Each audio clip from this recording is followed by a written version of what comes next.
Hi, this is Jaya. In this video, we shall see the summary of The Winter's Tale, a play by William Shakespeare.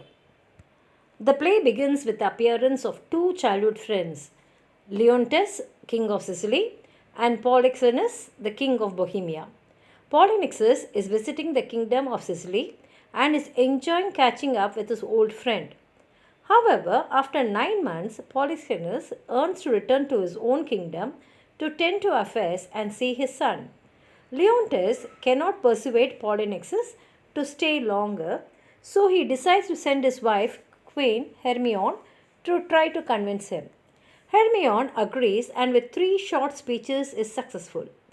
Leontes is surprised that Hermione could convince Polixenus so easily, so he begins to suspect that his pregnant wife has been having an affair with the other king.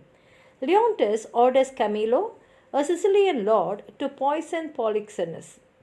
Camillo instead warns Polixenus and they both flee to Bohemia. Furious at the escape, Leontes publicly accuses his wife of infidelity and declares that the child she is bearing must be Polixenus' bastard. He throws her in prison over the protest of his nobles and sends two of his lords, Cleomenes and Dion, to the oracle at Delphos for confirmation of his suspicions. Meanwhile, the queen gives birth to a girl, and her loyal friend Paulina takes the baby to the king, hoping that the sight of the child will soften his heart. He grows angry, however, and orders Paulina's husband, Lord Antigonus, to take the child and abandon it in a desolate place. Cleomenes and Dion return from Delphos with word from the oracle and find Hermione on trial, asserting her innocence. The oracle states categorically that Hermione and Polixenus are innocent, that Camillo is a honest man, and that Leontes will have no heir until his lost daughter is found. Leontes refuses to believe the oracle, but soon learns that his son Mamillus has died of a wasting sickness brought on by the accusations against his mother. At this, Hermione falls in a swoon and is carried away by Paulina, who subsequently reports the queen's death to her heartbroken and repentant husband. Leontes vows to spend the rest of his days atoning for the loss of his son, his abandoned daughter, and his queen.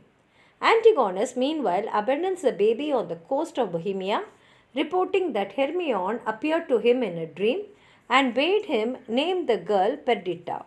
He leaves a bundle by the baby containing gold and other trinkets to suggest that the baby is of noble blood. A violent storm suddenly appears, wrecking the ship on which Antigonus arrived. He wishes to take pity on the child, but he is chased away in one of Shakespeare's most famous stage directions, Exit, pursued by a bear. Perdita is rescued by a shepherd and his son, also known as Clown. Time enters and announces the passage of 16 years. Camillo, now in the service of Polixenus, begs the Bohemian king to allow him to return to Sicily. Polixenus refuses and reports to Camillo that his son Prince Florizel has fallen in love with the lowly shepherd girl Perdita. He suggests to Camillo that they disguise themselves and attend the sheep-sharing feast where Florizel and Perdita will be betrothed. At the feast hosted by the old shepherd, who has prospered by the gold in the bundle, the peddler Autolycus picks the pocket of the young shepherd and in various guises entertains the guest with bawdy songs and the trinket he sells.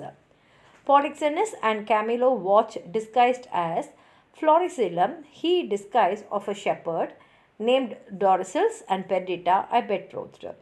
Polixenus tears off his disguise and intervenes, threatening the old shepherd and Perdita with torture and death and ordering his son never to see the shepherd's daughter again. Camillo, still longing for his native land, schemes to send Florizel and Perdita to Sicily so that Polixenus will bring him along when he pursues them. The lovers take ship for Sicily, as do the two shepherds and Autolycus. In Sicily, Leontes is still in mourning. Cleomenes and Dion plead with him to end his time of repentance because the kingdom needs an heir. Paulina, however, convinces the king to remain unmarried forever, since no woman can match the greatness of his lost Hermione. Florizel and Perdita arrive and are greeted effusively by Leontes.